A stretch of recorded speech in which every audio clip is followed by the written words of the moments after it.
नमस्कार दोस्तों, मेरा नाम है पंकज। आप देख रहे हैं फॉरेन इवेंट्स। हमें ये बात एक्सेप्ट करनी पड़ेगी कि जो यूक्रेन युद्ध है ना, उसमें रूस का काफी हैवी लॉसेस हो रहा है। पूरे यूक्रेन तो इस प्रकार का पूरे यूक्रेन में अभी तक जो यूक्रेन के आम नागरिक है, जो इनके यूक्रेन के प्राइम मिनिस्टर हैं जेलेंस्की, उनका काफी अच्छा रोल रहा इस रशिया को कंटेन करने में। यूक्रेन इस पूरे युद्ध में ना रशिया को काफी हैवी लॉसेस पहुंचा रहे हैं। कुछ एस्टिमेट तो अब ये भी बता रहे हैं कि जो रूस की जो 25% जो आर्मी है, इनकी जो फौज है ना, वो इस जंग में खत्म हो चुकी है। और ये जो 25% है ना, ये कोई छोटा नंबर नहीं है, क्योंकि पूरी दुनिया में मिलिट्री पावर को लेकर काफी जाना जाता था और दूसरे स्थान पर रूस का नाम आता था। तो अब जो दूसरे स्थान का टाइटल भी है ना रशिया का, वो भी अब खतरे में पड़ चुका है। अब वो देखनी होगी कि अब नेक्स्ट ईयर जो ग्लोबल फायर पावर की जो इंडेक्स आएगा, उसमें रशिया की क्या रैंक आती है, वो हमें देखना होगा।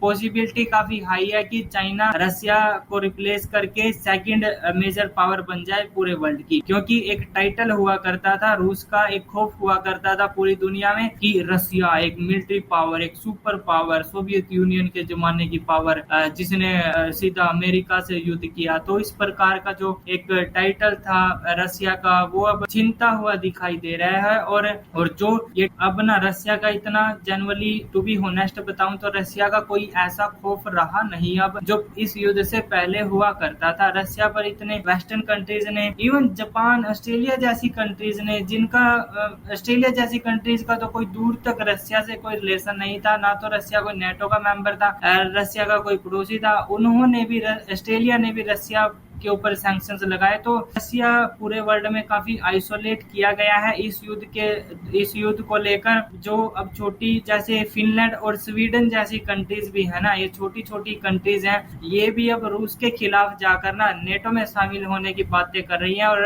रशिया ने इनको भी ओपनली धमकी दे दी है कि अगर आप नेटो में जाओगे ना, तो हमको भी मजबूरी में आपके ऊपर अटैक करना पड़ेगा। और हमें ना इस बात से ये भी पता लगता है कि रूस आज के समय में कितना कमजोर हो चुका है। रूस इंटरनेशनल पूरे वर्ल्ड वाइड में कितना आइसोलेट हो चुका है इस पूरे जंग से, क्योंकि जो मेजर कंपनीज हैं, रूस के आम नागरिक हैं, जो रशिया के अंदर जो एप्पल्स जैसी बड़ी बड़ी कंपनीज हैं, वो रशिया से निकल चुकी है और उनको काफी जो एक गैप क्रिएट हो चुका है, वो अब चाइना उसको फील करने की कोशिश कर रहे हैं। क्योंकि चाइना के पास एमआई जैसी, रियलमी जैसी काफी बड़ी बड़ी स्मार्टफोन कंपनियां हैं। तो जो एप्पल्स के जो रशिया के अंदर जो मार्केट है, वो चाइना अब कैप्चर कर सकता है। और यहाँ पर अपॉर्चुनिटी खुलती है इंडिया और चाइना दोनों के लिए। दोनों इस अपॉर्चुनिटी का बेनिफिट उठा रहे हैं और फ्यूचर में भी काफी बड़े बड़े बेनिफिट्स दोनों कंट्रीज को होने वाले हैं। इस पूरे युद्ध में ना जो रूस के आम नागरिक हैं और रूस की जो आर्मी है ना, उनका मोराल काफी डाउन हो चुका है, क्योंकि काफी हैवी लॉसेस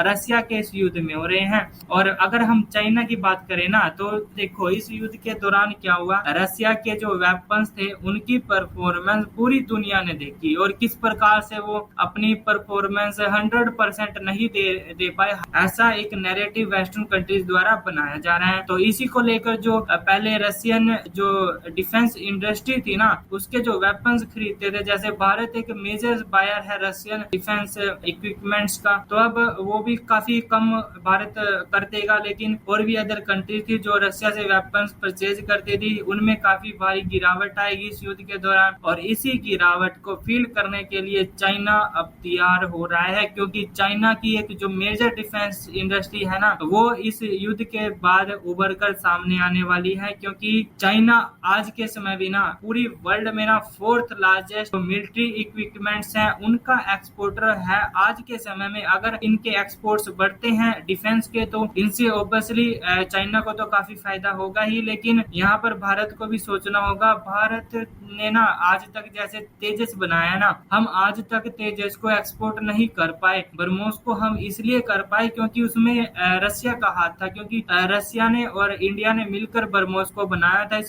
इसलिए हम फिलिस्तीन जैसी कंट्रीज को, वियतनाम जैसी कंट्रीज को ब्रह्मोस देने की बातें कर रहे हैं, या उनको आफ्टर द यूक्रेन वॉर जो रशिया की जो डिफेंस इंडस्ट्रीज की जो अपॉर्चुनिटीज हैं सेल्स की, वो काफी बढ़ने वाली है। और चाइना काफी एक हाई बेनिफिट उठा सकता है इस पूरे इवेंट से। अगर हम भारत के कंसेंट में इस टॉपिक पर बात करें तो देखिए ये भारत के लिए खतरे की घंटी है, क्योंकि चाइना ना जो पाकिस्तान जैसी कंट्रीज को तो वेपन्स देता आ रहा था उसका तो हमें पता था, लेकिन जो बांग्लादेश और श्रीलंका जैसी कंट्रीज है ना, इनको भी अब चाइना जो मिलिट्री इक्विपमेंट्स है, मिलिट्री हार्डवेयर है, वो अब सप्लाई करना शुरू कर चुका है। क्योंकि अभी एक रिपोर्ट सामने आई थी कि जो चाइना है ना, वो जो बांग्लादेश है ना, वो चाइना से सबमरीन परचेज करेगा। ऑब्वियसली जो बांग्लादेश की सबमरीन है ना, अगर फ्यूचर में कभी भारत के और बांग्लादेश के वैसे होना नहीं चाहिए, अगर कभी बांग्लादेश और भारत के जो रिलेशन है वो खराब होते हैं ना, तो बांग्लादेश भी एक काफी अच्छी मिलिट्री पावर होगा। तो ये भारत के लिए खतरे की घंटी है, हमें इसको लेकर कोई रिस्पॉन्स करना चाहिए और हमें अपनी डिफेंस इंडस्ट्री को और मजबूत करना चाहिए, ताकि हम भी चाइना को कंटेन करने के लिए चाइना के बराबर मिलिट्री इक्विपमेंट्स हैं उसको एक्सपोर्ट करने के लिए अपने एक्सपोर्ट्स भी बढ़ाएं। तो ये था इस वीडियो का एंड, मिलते हैं नेक्स्ट वीडियो में, तब तक के लिए गुड बाय।